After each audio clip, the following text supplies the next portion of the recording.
The day before everything came undone, I was crouched in the back of a storage closet with a flashlight clamped between my teeth, rummaging through a crate of shredded compliance binders from 2016 because someone claimed we didn't have documentation for our export control protocols. Joke's on them. I'd laminated it twice and filed backups in triplicate. That's the kind of woman I am.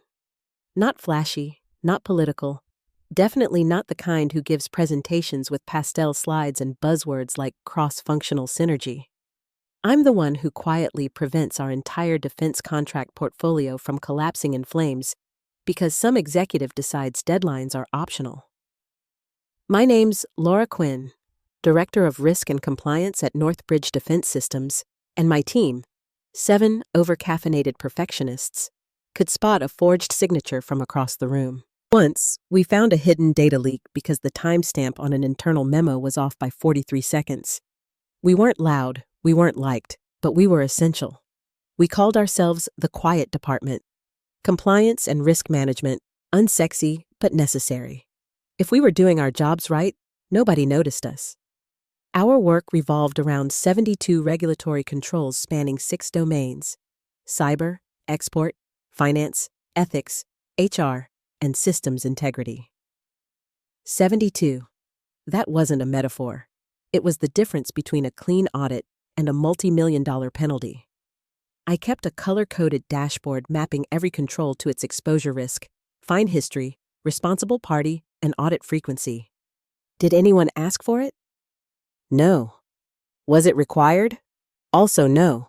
But I'd seen what happened when memory fades faster than accountability. So, I documented everything, every delayed inspection, every shortcut signed off under pressure. 7 years without a single violation. 0 fines.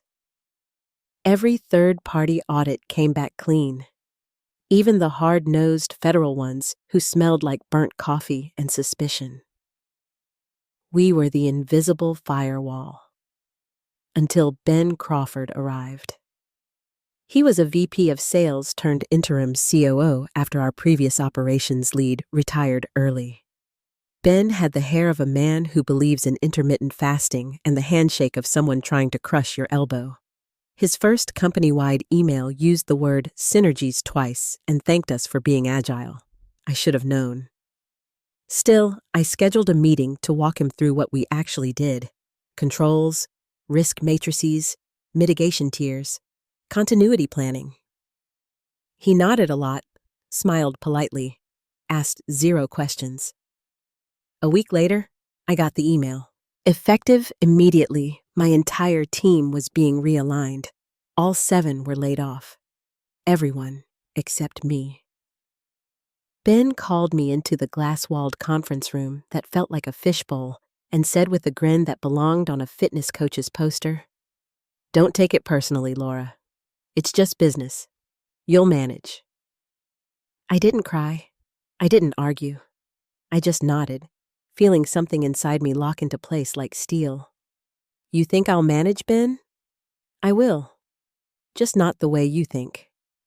The following Monday, he strutted into our meeting 50 minutes late, iced coffee in hand, wearing a quarter-zip pullover that probably cost more than my rent. He started his PowerPoint with a title slide that read, Operational Optimization, Future Forward Synergy. The compliance gods must have been rolling their eyes in unison. On the next slide, I saw it. Risk and Compliance Realignment Strategy. Our department, boxed in red, labeled Exceeds Current Need. No heads up from legal, no consultation with HR, nothing. Just a slide declaring us obsolete. Ben started throwing around phrases like right-sizing headcount and leveraging efficiency. Translation: he was firing the people who didn't generate revenue, ignoring that our job was literally to keep the company eligible for federal contracts. 2 days later, I got a text from Cheryl. Badge access denied. Denise? Yeah, all gone. I ran to HR, but the decision came from senior leadership. The new direction was lean compliance. Leaner, all right. A skeleton crew with 72 regulatory obligations and no bodies left to fulfill them. I confronted Ben behind closed doors. I laid out the consequences, 3 specific federal statutes, the oversight cycles, the pending audits. He scrolled through his phone mid-sentence. When I stopped, he looked up, smirked, and said, "Laura, we've been too risk-averse. Sometimes you've got to break a few eggs to make an omelet. I was the egg. My team were the eggs." And his omelet was about to be a compliance catastrophe. I didn't respond, not out loud. Inside, I was already building the detonator. That night, the office was so quiet, I could hear the hum of the vending machine 3 cubicles away. I stayed late, the only light coming from my monitor and the faint green glow of the emergency exit sign. Everyone else was gone. Cheryl, Denise, yeah. Names that used to fill this space with typing, laughter, and bad coffee jokes. Now it was just me and the risk register. I opened it and added 2 new columns, owner and staff status. Then I went line by line, methodically, without emotion. Where it once said Cheryl, I typed vacant. Where it used to say Denise, I wrote unmanned. 72 regulatory controls, 72 red flags. And next to each one, the potential fine, the dollar value of arrogance. If Ben wanted to streamline, I'd give him a price tag. Around 9:00 p.m., the janitor poked his head in. "You the last one here again, Ms. Quinn?" he asked. "Looks like I'm the only one left," I said. He nodded. "That bad, huh?" I didn't answer. He just emptied the trash and left, humming the same tune he always did on slow nights. I stayed until midnight, the building breathing around me, the glow of the screen reflecting off the laminated folders stacked like tombstones. Ben had no idea what I was holding, but he would. My final week started with an HR email titled Gracious Offboarding. They used that word, gracious, as if this were a retirement party instead of a slow-motion implosion. They offered me a farewell lunch. I declined. I had work to do. They asked me to leave transition notes for incoming staff, which didn't exist. I smiled and said, "Of course." Then I built my masterpiece. I didn't rush. Every entry got surgical attention. Export controls. Cheryl. Status. Unmanned. Ethics hotline review. Denise. Status. Unmanned. FCPA vendor screening. Ye. Status. Unmanned. 72 lines of truth, each with a fine estimate, compliance trigger, and audit reference number. By the time I was done, the register read less like a spreadsheet and more like a forensic report. A silent indictment. I printed it, bound it, and slid a translucent cover over the top. For a long minute, I just stared at it. 7 years of labor condensed into a document that would outlive me at this company. Then I drafted my memo. 3 sentences. Plain, clinical, devastating. As requested, please find attached the updated control register, outlining current compliance obligations and responsible parties. This should clarify present exposure following recent organizational changes. Please advise if further clarification is required. I CC'd HR, legal, and internal audit, and because I'm a believer in transparency, I BCC'd our third-party audit firm, the same one we'd used for 3 years. Not out of spite, out of duty. They had a right to know the state of the house they were auditing. Then I shut down my computer, packed my cactus plant, 1 mug, 1 stapler, and a USB containing only my resume. On my way out, I passed Ben's office. He was on a video call, AirPods in, feet propped up like a CEO in a stock photo. When he saw me, he gave me a thumbs up. I smiled back, calm, polite, the smile of someone who'd already lit the fuse. The next morning, I handed the binder to HR. "Here's everything," I said. "Every control, every gap, every risk. Should be self-explanatory." They nodded without opening it, probably filed it in a drawer labeled "to be ignored." I walked out of that building like it was the last day of school. Except the lesson wasn't over for them. You can't gut a company's immune system and expect to stay healthy. That night, I poured a glass of wine and stood at my kitchen window watching my neighbor try, and fail, to parallel park for 8 minutes. I laughed, not at them, but at the absurdity of it all. Ben thought compliance was paperwork. He thought my hardest job was checking boxes. No, Ben, my hardest job was protecting you from yourself. But now you're on your own, and so is your lean compliance structure. The first cracks appeared on Monday. I tried to send Cheryl a recipe from my old work email. It bounced back. Undeliverable. Address not found. Expected. But then Denise texted, "They deleted your name from Slack. Like, gone. That one stung. For 7 years, Ask Laura meant something. It meant, she'll fix it. Now, I was erased. They stripped me out of every system like I'd never existed. Email, drives, internal chat, even the shared calendar that still had my color-coded audit deadlines. To them, it was cleanup. To me, it was erasure. But they forgot one crucial thing. The register wasn't just an internal file. It was shared, time-stamped, version-tracked, and under our compliance charter, Policy 13.4b, our third-party auditors retained access for 3 years of historical review. Translation: it was still live. And those auditors? They actually read things. 3 days after my exit, I got a call from Cheryl, whispering through her boyfriend's phone. "You didn't hear this from me," she said, "but they pulled your register into a review. Someone high up flagged it. They're freaking out." I smiled, silent.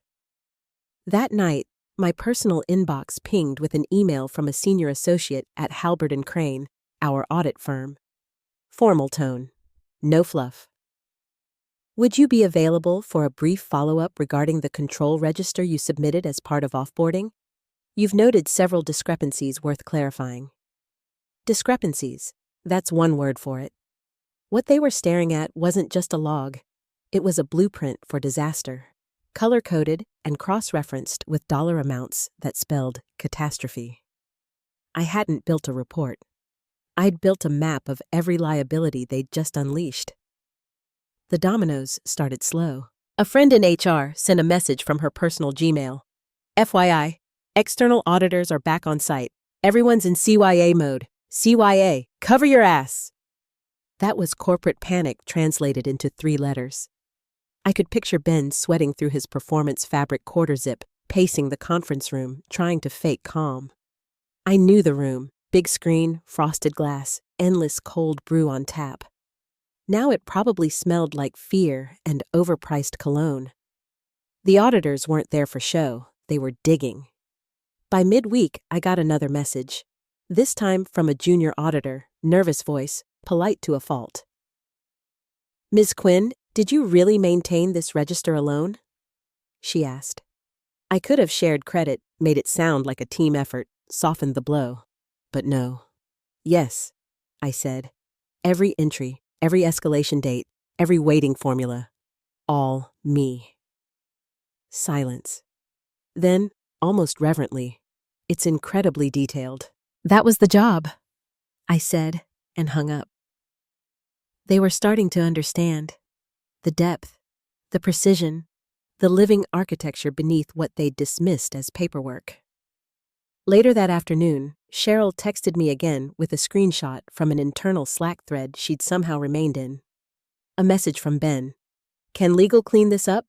The auditors are quoting her register line by line. And below that, a reply from legal, crisp and lethal. "We can't alter independent submissions. That would constitute misrepresentation." Ben had tried to gaslight a PDF and failed. By Friday, they weren't just interviewing remaining staff. They were requesting clarifications on my annotations, color codes, risk tiers, mitigation schedules. A compliance consultant even emailed me directly.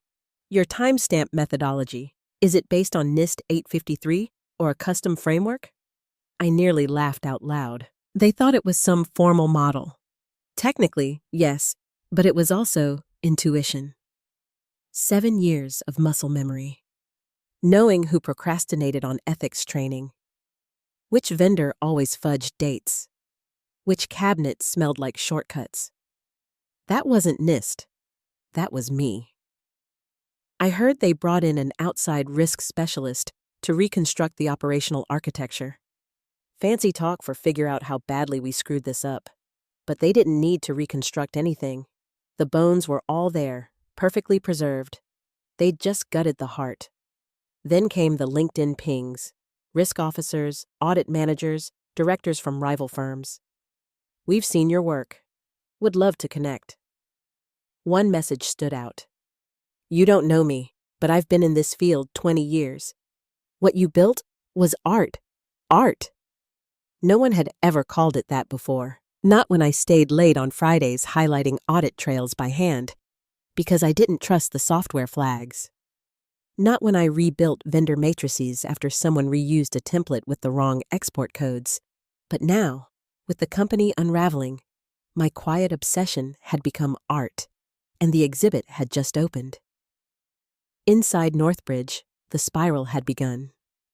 First finance, then legal. I was about to see how loudly silence could echo. The unraveling began in whispers, not headlines. It started in finance. A friend from accounting's counting, one of the few survivors of Ben's realignment, sent me an email from her personal address. Subject line, yikes. Inside was a screenshot of a flagged report. Potential exposure estimate, $11.2 million. That wasn't theoretical. That was an actual number, built into the register months earlier, tied to 2 export controls that required quarterly verification. The same ones I'd marked unmanned the day Ben gutted my team. If those weren't filed within 90 days, the penalty was automatic. 90 days had just passed. By Tuesday, legal was in full meltdown. Through the gossip pipeline, because corporate leaks are faster than Wi-Fi, I heard they'd tried to backdate documentation. Some overconfident associate pasted a digital signature into an email thread where the timestamp exposed the forgery. Worse, they'd accidentally CC'd a junior auditor. The poor kid probably choked on their coffee when they realized what they were holding. A verifiable misrepresentation to federal partners. That kind of mistake doesn't disappear. It metastasizes. Meanwhile, HR went into spin mode. An all-staff memo went out with the subject unexpected compliance gaps. Unexpected, like a flat tire or a freak hailstorm. They described it as a temporary transition issue resulting from restructuring. Nothing to do with the deliberate removal of the people who used to prevent such gaps. They framed it as a minor blip in an otherwise forward-focused reorganization. Corporate poetry for, we broke the machine and now it's smoking. But my register didn't care about their spin. It wasn't sentimental, it wasn't forgiving, it was math. Cold, time-stamped, unarguable math. Control 14.2. Cheryl, terminated May 3rd. Control 27.6. Denise, terminated May 3rd. Control 42.3. Ye, terminated May 3rd. 72 unmanned obligations tied directly to those names and dates. No gray areas, no plausible deniability. Every dollar of exposure anchored to a decision they made on a Wednesday afternoon.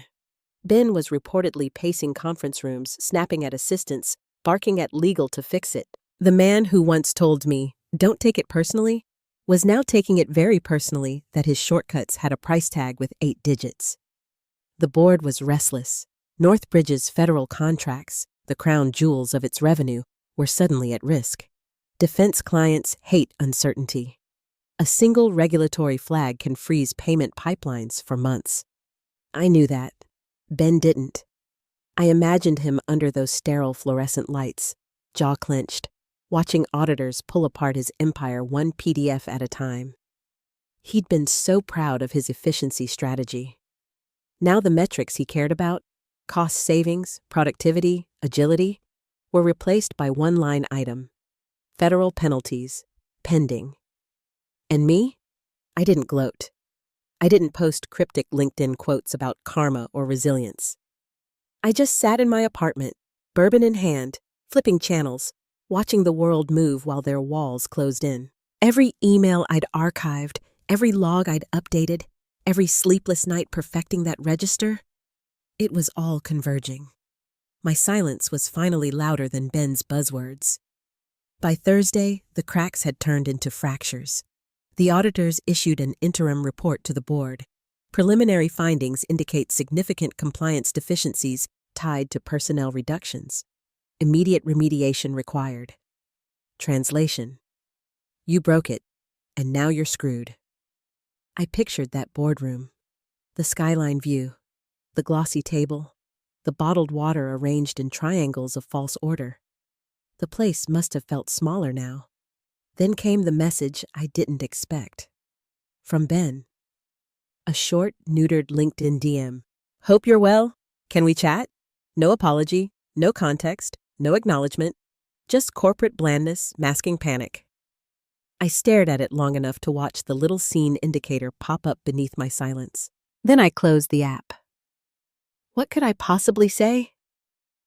Yes, Ben, I'll clean the blood you spilled. Not a chance. By Saturday, the final blow arrived in the form of another leak, a screenshot of an internal memo from the board. Subject: root cause analysis. It read, preliminary findings suggest recent organizational changes contributed to material risk exposure. Recommendation: immediate reinstatement of key risk personnel to stabilize compliance framework. Reinstatement. Immediate. Translation: they wanted me back. The same woman they told not to take it personally. When I read the phrase immediate reinstatement of key risk personnel, I actually laughed. Not loud, just a quiet, stunned chuckle into my coffee mug. The same board that had rubber-stamped Ben's reorganization now wanted me back to patch the crater he'd created. I didn't answer their HR outreach email, not yet. Instead, I watched the situation unfold like a slow-motion car crash on CNBC tickers and defense industry blogs. Recruiter messages filled my inbox. Director of Compliance at Strategy, VP of Risk at Corin Aerospace, Senior Governance Officer at Linton & Vale. The irony? I hadn't even updated my resume. I didn't have to. My register had already done the talking. It was circulating through auditor networks like a case study. One recruiter phrased it bluntly. Everyone's read the file. You're the architect. Companies want architects, not tenants. Meanwhile, inside Northbridge, the pressure cooker reached boiling point. The auditors were back for a supplemental review, which everyone in compliance knows is code for "we think you lied to us last time." The board convened an emergency session. The conference room that once hosted investor demos was now a war zone of binders, legal pads, and faces that looked like they hadn't slept in days. I wasn't there, but I know the rhythm of those meetings, the sterile air, the long pauses before someone admits the truth. The lead auditor, a stone-faced man named Robert Heller, opened the session by holding up my bound register.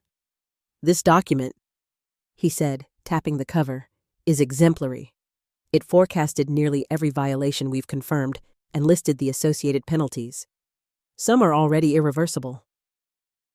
He flipped to a tab flagged in red. Control 27.6, export validation, unmanned. Result? Delayed reporting, $2.4 million penalty. Another page. Control 14.2, ethics oversight, unmanned. Result? Suspended vendor authorization, $3.1 million loss. The room went silent, not the polite kind, the choking kind. One board member leaned forward.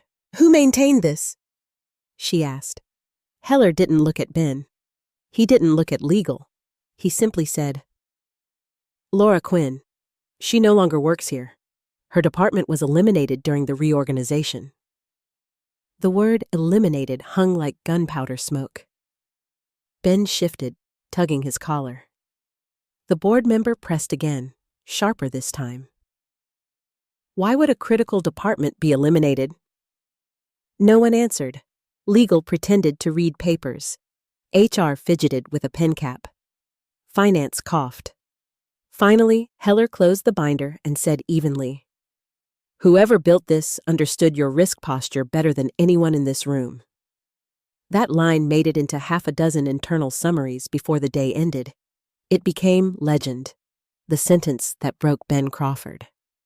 Witnesses said his face went pale. He mumbled something about context and operational agility, then excused himself to take a call that didn't exist. By Monday, he was pacing hallways, jaw tight, trying to rewrite the narrative. By Wednesday, the board had stopped taking his calls. The climax came on Friday morning. 2 security guards met him at his office door. No shouting, no drama. Just a man whose confidence had evaporated, walking out with a cardboard box filled with stress balls, branded mugs, and an iced coffee he forgot to throw away. The email went out an hour later. Leadership transition announcement. Polished, sterile, full of words like misjudgments, corrective direction, and renewed commitment to excellence. But the damage was already public. Northbridge's regulatory settlement hit the wire, $18 million in penalties and corrective action costs, the same number I'd flagged in the Register's exposure summary 6 months earlier. You can't spin away math. A week later, a courier arrived at my apartment with a hand-signed letter from Margaret Lowe, the retired general counsel who'd always respected my work. It said, "Your documentation prevented criminal charges. They'll never admit it publicly, but I will. Thank you." I read it 3 times, then I framed it and hung it above my desk, right next to a printed copy of the Register. Not as a trophy, but as proof that quiet work leaves marks. Precision outlasts noise. When the next offer came, a VP role at a defense analytics firm in Denver, I didn't hesitate. I closed my laptop, packed the cactus that had survived every layoff, and booked a one-way flight. On my last night before leaving, I walked down to the beach near my apartment, shoes in hand, phone face down in the sand. No victory parade, no fireworks. Just the sound of waves and the clean, quiet certainty that I hadn't needed to shout to be heard. Vindication isn't loud, it's precise. For the first time in years, I woke up without an alarm clock, no Slack pings, no Outlook reminders flashing red, just silence and sunlight creeping through the blinds of my apartment. I poured coffee, scrolled through messages, and for a moment, just stared at the avalanche of opportunities, recruiters, former colleagues, even a few quiet admirers from competing firms, all reaching out with that same undertone of awe. You built something that outlasted you. The irony was sharp enough to taste. The very Register they once dismissed as administrative overhead was now the artifact that defined an entire industry case study. Audit journals had started referencing it anonymously. A predictive control register that accurately forecasted exposure events in a federal contractor setting. That was me, buried in jargon but alive between the lines. By midweek, I'd signed the offer from Axiom Defense Analytics, headquartered in Denver. They wanted me to build their compliance division from scratch, reporting directly to the COO, 6-figure bonus, relocation stipend, and one condition: do it your way. I almost laughed reading that. My way was the reason Northbridge crashed in the first place, because I built a system that valued accuracy over ego. But they didn't know that yet. Or maybe they did, and that's exactly why they wanted me. Before leaving town, I stopped by the old office district one last time. Northbridge's building still looked the same. Sleek glass, flag out front, a security badge system I'd once helped design. From the sidewalk, I could see the reflections of people still rushing through the lobby, chasing deadlines, pretending control hadn't slipped through their fingers months ago. I didn't go inside. There was no need. The ghosts could haunt themselves. In the following days, my phone buzzed constantly with news alerts. Northbridge Defense announces leadership overhaul. Federal oversight extended pending review. COO Ben Crawford resigns following audit fallout. The headlines painted him as misguided instead of reckless. Typical corporate damage control. The truth was less flattering. He was the kind of man who thought compliance was a box-checking nuisance, until the boxes turned into coffins for his career. I didn't celebrate. I didn't toast revenge. I packed my books, my cactus, and the black frame holding Margaret's letter. I left the register copy behind, pinned to the corkboard in my home office. It belonged to that chapter. What I took with me was simpler.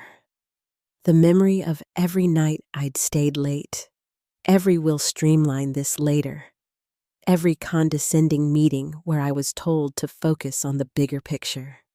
I had always been the bigger picture. They just didn't recognize it until it collapsed around them. 2 weeks later, I landed in Denver. The air was colder, thinner, cleaner. My new office overlooked the Rockies, glass walls again. But this time, they didn't feel like surveillance. My assistant, a 20-something named Riley, introduced herself nervously. "Everyone's been talking about you," she said. "The Northbridge woman." I smiled faintly. "Let's hope they're talking about my spreadsheets, not my ghosts." She laughed, but I meant it. In my first executive meeting, the CEO asked what I needed to build a compliance foundation that could scale.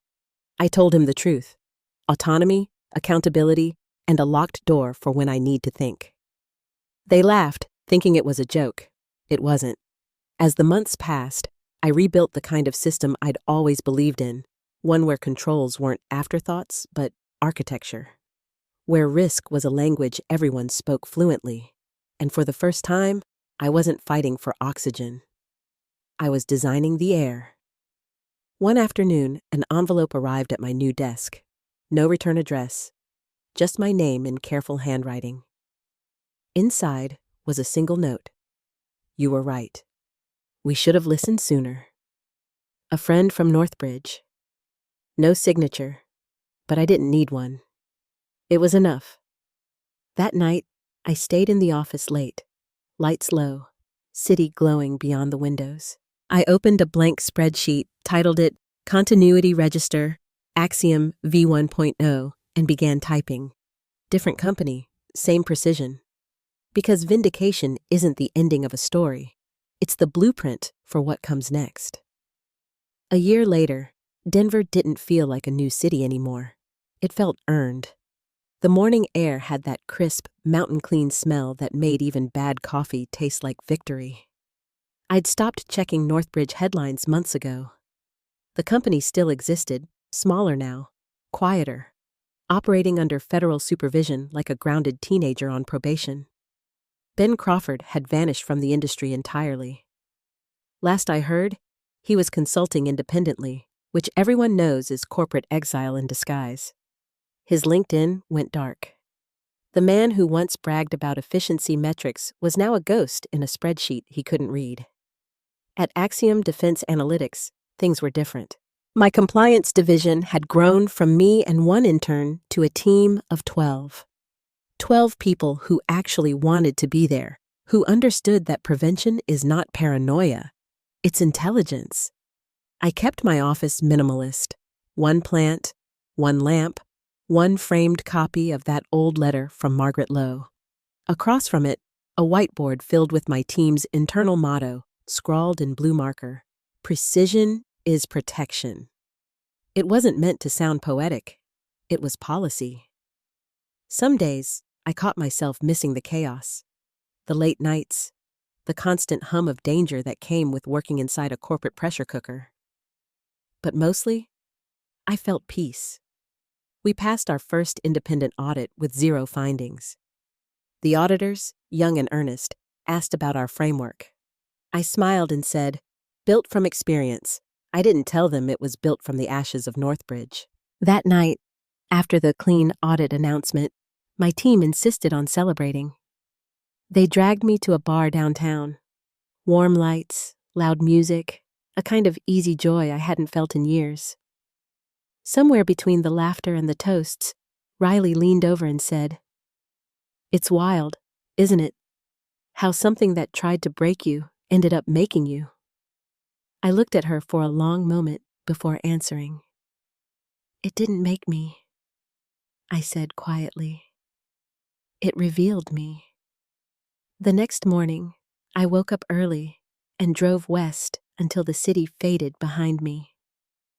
The road climbed toward the foothills, sunlight pouring over the peaks like forgiveness. I pulled over at a lookout point, rolled down the window, and just listened. To wind, to silence, to everything that wasn't fluorescent lights or management buzzwords. For 7 years, I'd been the unseen backbone of a company that didn't understand its own anatomy. And when they cut me out, I realized something important. I'd never needed their recognition. The work was its own proof. When I got back, there was a message waiting on my desk. Not an email, a letter, again.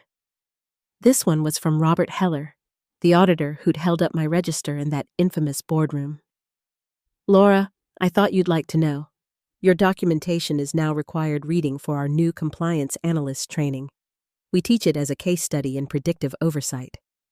You changed how we evaluate systems integrity. Congratulations.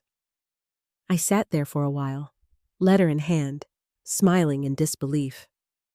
Not because I needed validation, but because the ripple had traveled farther than I ever imagined. A system I built out of frustration, duty, and a bit of defiance had become a blueprint for others. Later that week, during a leadership summit, the CEO asked me to speak on resilience in operations.